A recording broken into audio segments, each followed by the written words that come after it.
study the art of war. Work to perfect it. To defeat an enemy, you must know them. I will pull the rebels apart, piece by piece. They'll be the architects of their own destruction. Destruction.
Greetings, Bucketheads. Mavar Tigar. Welcome to a special late night bonus episode of the Mandovision podcast. My name is Tom, Nargai Tom, and thank you so much for listening once again to this small, independent Star Wars podcast where we are here to talk about all the good things that exist in the Star Wars viewing galaxy right now. Reach out to us on social media. We are at Mando_Vision on Twitter and Instagram. You can email the show, mandovisiontom@gmail.com. Please be sure to like, subscribe, follow, and share the show with all the Mandalorians in your covert. Well, so why are we doing a special bonus episode? Because basically since the moment I uploaded our Mandalorian Season 3, Episode 3 review/recap episode, I made a choice in that episode to not address something. But since I did the upload, I wish I had spent a little bit more time diving into it because I played vague. I played like, it could be anything. It could be this, Moff Gideon, blah, blah, blah. But let's kind of get into it because, if you're a longtime listener of this podcast, you know that I try to, as much as possible, avoid speculating wildly out there. But after episode 3, and after I uploaded that podcast that we did, I think we have to address sort of like the blue-skinned, red-eyed elephant in the room. That the person pulling the strings on the events that we saw in this third episode, and possibly pulling the strings of Moff Gideon if he's still in play, is one particular character whose return has now been teased for quite some time, since Season 2 of The Mandalorian, and the fandom has speculated wildly about when this character would return, and I think we are to that point. I think it's time to sort of talk about it, because I am, of course, referring to the original heir to the Empire. I am talking about Grand Admiral Thrawn himself. Again, I sort of danced around this, beat around this. I didn't want to go down that rabbit hole. I sort of wanted to, I don't know. At the time, I had my reasons for not wanting to get into a whole Thrawn discussion. But again, after I uploaded the episode and I put it out there and I conferred with some of my trusted Star Wars colleagues, we were all on the same page that it's got to be Thrawn, right? If someone's pulling strings in this time period of the Star Wars galaxy and they have teased his return, it has to be Grand Admiral Thrawn. And so what I want to do with this little bit of a bonus episode is kind of talk about why not only does this make a ton of sense because they've teased it, so like it's already in motion, but for anyone out there who isn't in my age bracket, who didn't flip out in 1993 when a new Star Wars book hit the market, written by Timothy Zahn, called Heir to the Empire, and gave the Star Wars fandom its first taste of new Star Wars since 1983. I feel like the sort of significance on younger people may be lost because a lot of younger people have had Star Wars back in their life in one form or another for many, many years. But in 1993, there were many of us who were thirsty for more new Star Wars adventures. And Timothy Zahn, not only did he bring back all of our favorite characters, Leia, Han, Luke, Chewie, R2, C-3PO, Lando, the whole gang. Not only did we get our favorite heroes, but he was able to introduce a villain, and a villain who captivated the vast majority of the fandom. And what I want to point out, and again, many of you are astute listeners and viewers of Star Wars lore and history, so you know this. But the time period with which The Mandalorian is set is roughly the time period that the Heir to the Empire trilogy takes place. So, what I'd like to sort of put out there is the idea that perhaps Dave Filoni and Jon Favreau and the people who bring The Mandalorian to life are going to bring that trilogy to life in a new way with some new twists and turns, because I think we're going to shift away from the idea that Han, Luke, and Leia are sort of our primary heroes. Because obviously we're telling the story of Din Djarin, we're telling the story of Bo-Katan, and why not wrap Grand Admiral Thrawn's return into sort of like the rise of Mandalore again, right? As a power in the Star Wars galaxy, because a lot of Thrawn in current continuity took place in Star Wars Rebels, where there's a lot of Mandalorian stuff going on. Now, was he intricately involved in a lot of it? Not so much. But those characters, Hera Syndulla, Sabine Wren, all these characters cross paths with Thrawn. Like, there is a connection between them all now. There is a history there. So why would they not be the ones to want to stand and oppose him in his return to the galaxy after an absence? We don't know where he's been over this time. But what I think is really compelling is, in the original old expanded universe canon, Thrawn wasn't around during the rebellion because he was out in the unknown regions doing the Emperor's bidding out there, so he wasn't able to be a part of the battle against the rebellion, right?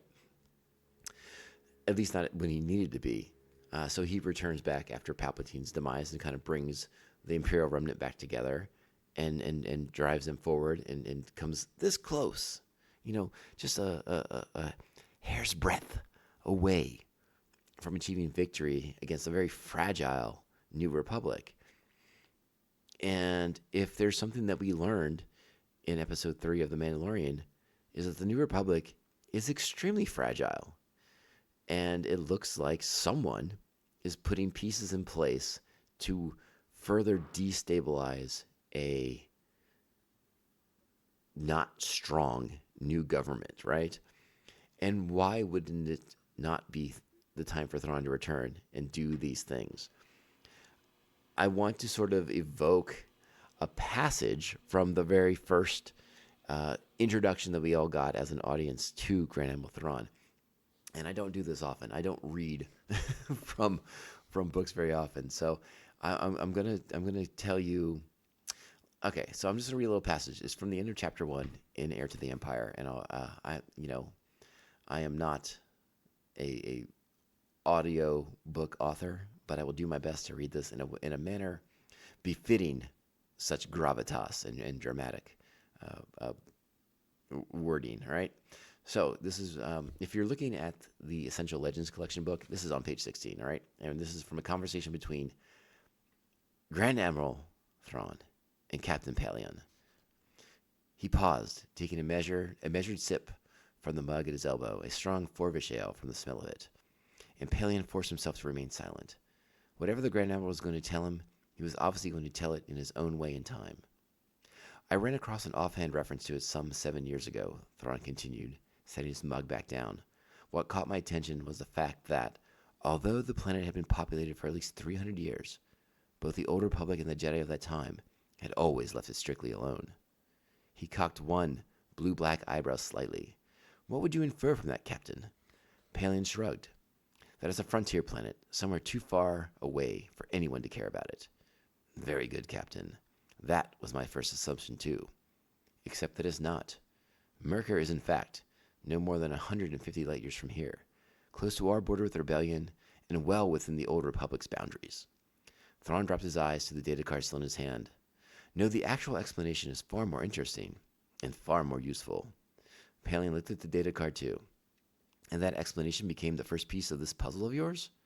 Thrawn smiled at him. Again, Captain, very good. Yes, Merkur, or more precisely, one of its indigenous animals was the first piece. The second is on a world called Wayland. He waved the data card, a world for which, thanks to the Oberons, I finally have a location. I congratulate you, Paleon said, suddenly tired of this game. May I ask just what exactly this puzzle is? Thrawn smiled, a smile that sent a shiver up Paleon's back. Why, the only puzzle worth solving, of course, the Grand Admiral said softly. The complete, total, and utter destruction of the Rebellion. And I bring that up because, contextually speaking, this chapter still makes a ton of sense in the new canon. Now, of course, Wayland has sort of been folded into Imperial lore, so it's possible that it's probable that Thrawn would know that location. But think about it from this perspective. Thrawn, at the Battle of Lothal, taken away by the Purrgil with Ezra Bridger, and is essentially absent for the time of the actual rebellion from the attack on Scarif and the recovery of the Death Star information to the rebels blowing up the second Death Star over Endor and effectively bringing the Empire to its knees.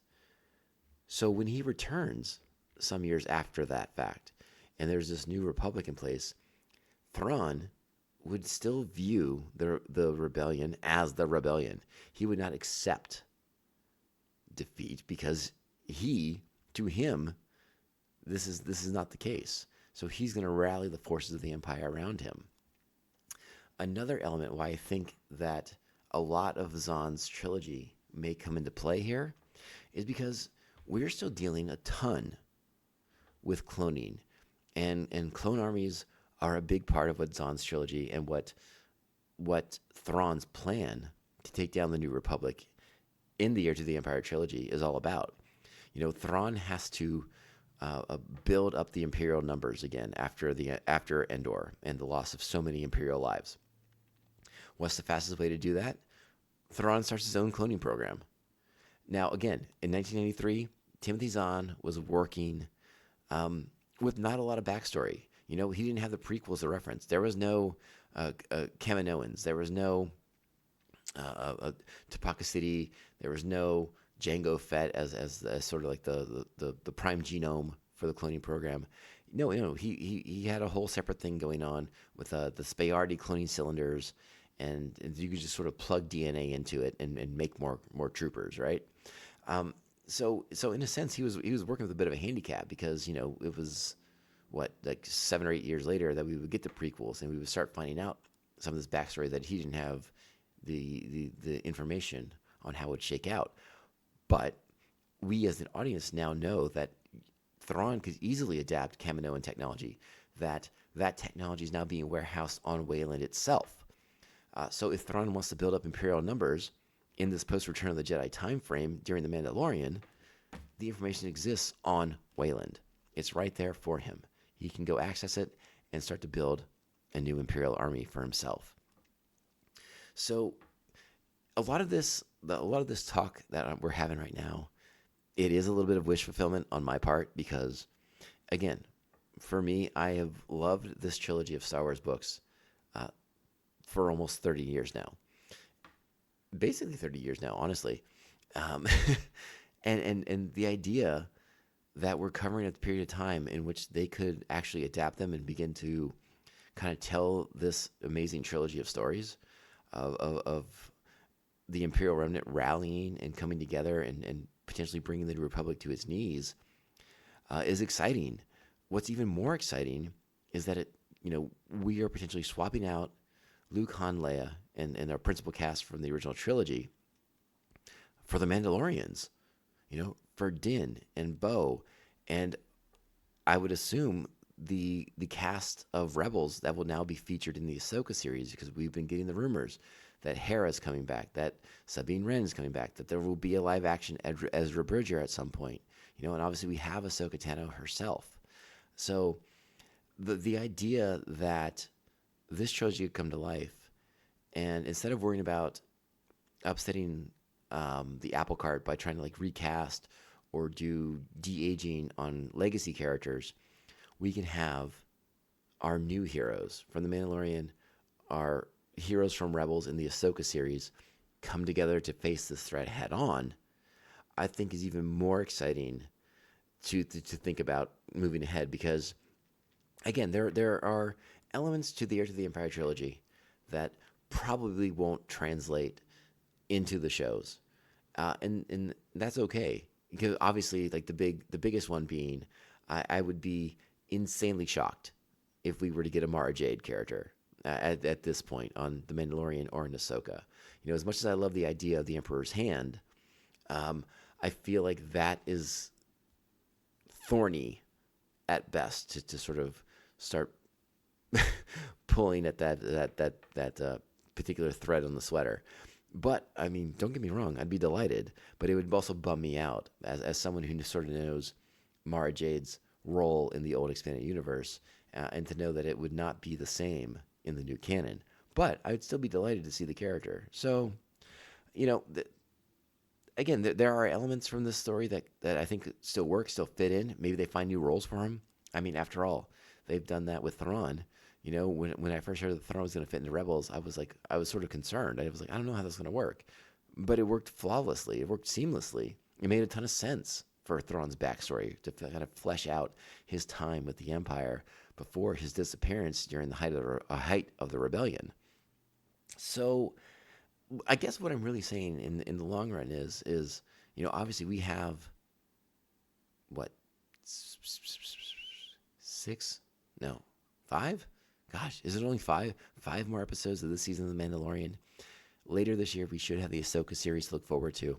But if you want to fill the gap, go back and check out Timothy Zahn's original Star Wars trilogy, the Heir to the Empire trilogy, that set Thrawn up, that put him into place, because I would suspect that by the end of this season of The Mandalorian, we will be full-fledged teasing the return of Thrawn. If he's not shown on screen by the last episode of the series, of the season, I will be sort of shocked.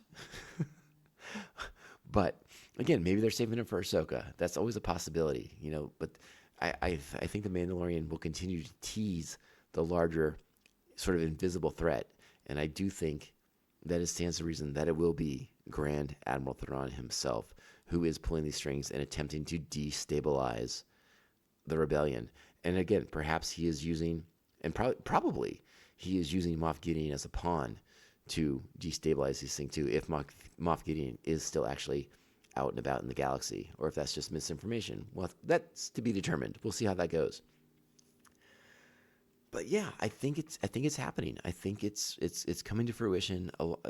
There's just so much possibility and so much potential to talk to kind of, again, sort of give an adaptation to the expanded universe story that kept so many of us older fans afloat for a long, long time, and sort of helped kickstart like a new generation of Star Wars fans, because all of a sudden we had books in the comics and the popularity of those, I think maybe in some way, I'd like to think in some way, inspired Lucas to be like, you know what? It is time. Let's get after that prequel trilogy. There is still a fan base after this. People will still support Star Wars. People still want to see more Star Wars, you know? And why not honor that trilogy of books that kickstarted everything by sort of, adapting it in this fashion? I'd love to see that. Again, Thrawn's been teased. His return is imminent. But why not give this entire trilogy a shot to be front and center in this time period of 5 years after Return of the Jedi, which is the time period these books are set. So that's kind of what I'm thinking is going to happen. That's kind of where I want to see it go. I can't lie. I have personal stakes in this. I'd love to see it go that direction because I'm such a fan of these books. But if you're not familiar, if you're new to it, check them out. They're great. I think they hold up. Again, you'll see certain elements where if your headcanon is focused on, what's been going on since Disney bought it, yeah, you'll bump up against a couple things. But, just put a little asterisk by it. And I'm sure we'll talk about it on this podcast at some point down the road. They're great stories. They're a lot of fun. Thrawn is a top-tier nemesis for our heroes. And again, it's just delightful. It's just delightful stuff. There's a couple other elements in the trilogy that I'm not sure we can get into in an adapted series necessarily, because there are some sort of personal elements between Leia and Vader that kind of come about that I don't know if they can. I don't know if it makes sense to explore. They can change it. Again, they can modify a lot of these things, and I'm mostly talking about the backstory with the Nogri and their home planet. But again, there's ways to sort of adapt that too. You just have to make some tweaks here and there, swap out some characters here and there, and you can pull that off still. But yeah, I think if you ask me what I'm going to spend my time doing after this season of The Mandalorian and between when Ahsoka starts, yeah, it's time to reconnect with this trilogy, and it's one that I'm uber familiar with. I've read multiple times in the intervening 30 years because to me it's sort of like the Bible of the Star Wars Expanded Universe, right? Of a post-Return of the Jedi Star Wars. And I hesitate to say that it sort of colored my expectations for the sequel trilogy, but that's a whole different can of worms. We're going to leave that alone. But what I would like, again, I strongly urge you, if you're not familiar with this, go check it out. Get the Audible, get an Audible, get the audiobook of it, check it out if you don't have time to read it. It's a great listen. It's good stuff. Because Thrawn's coming back. He's going to be a major factor moving forward in both The Mandalorian and in Ahsoka, and I'm willing to bet the farm on that. I don't own a farm, but I'm willing to bet one that Thrawn is going to be a big deal moving ahead. And I think that's sort of all I wanted to talk about. I had to get this off my chest before episode 4 of The Mandalorian came out, this coming week. Because again, like I said, I uploaded episode 3 and I was really happy with the review, but I sort of avoided this topic because I knew it was going to sort of spiral on me. and I was trying to stay focused on what was on the screen, and I had a Bad Batch episode to talk about. But after conferring with several trusted friends, Reagan and Ken, I will mention you by name because you were my main back and forth confidants about this. We'll have to get together soon, and I suspect I'm already talking about Reagan about coming on the podcast, so we can sort of explore more Thrawn goodness in depth. So hopefully that will happen soon too. We'll get that ironed out and give you guys a heads up when we're gonna have our Thrawn deep dive, because Reagan's been my boy on Thrawn since like 1994, 95, something like that. So yeah, we're in this together, and I think he and I are both on the same page as far as what we want out of Thrawn's return. So we will not let this topic go away. With that being said, though, I am going to draw a line right here. this is the end of this bonus episode. I don't think there's anything else to really talk about. Again, like I said, I'm going to talk to Reagan probably about this trilogy. So we're going to get into the nitty gritty on all of it. More Mara Jade talk. We're going to talk about Wayland itself, the Yasamari, all the good things from this trilogy. And yeah, get ready. It's going to be nerd-tastic. Stay tuned. All right. Another friendly reminder, please follow us on social media because this is the Mandovision podcast. Find us on Twitter and Instagram at Mando_Vision. Email the show, mandovisiontom@gmail.com. Again, make sure you're liking, subscribing, following, and sharing the show with all the Mandalorians in your covert. This is Mandovision. I've said it 8 times. Nargai Tom. And I truly appreciate you checking out the small independent Star Wars podcast. It is insanely late at night or very early in the morning, depending on how you look at it. As I'm speaking right now, it is 12:50 a.m. in San Diego. So you will have this episode on your devices first thing in the morning. Hopefully it's coherent and makes some sense. All right, so we'll be back again. This week's episode coming up for Mandalorian Season 3, Episode 4 will be out on Thursday. So a little bit of a delay. I'm sorry it couldn't be avoided, but it'll be worth the wait. So I'll talk to you all soon. Stay great Star Wars fans. Check out the Heir to the Empire trilogy. There's a comic book adaptation too. If you don't want to read the book or listen to an audiobook, there's a comic book adaptation. I think Dark Horse did it. I think it was when Dark Horse still had the license. But it should be available online somewhere. Check it out. Find it. Great, great stuff. All right, dear friends. Buckethead Nation, you are the best. You are the reason this podcast still exists. And without you, I would be just talking to myself, which I do a lot anyways. But anyways, we'll talk soon. Everyone take care. Be great Star Wars fans. This podcast, it only ends one way, my friends. This is the way. This is the way. This is the way. This is the way.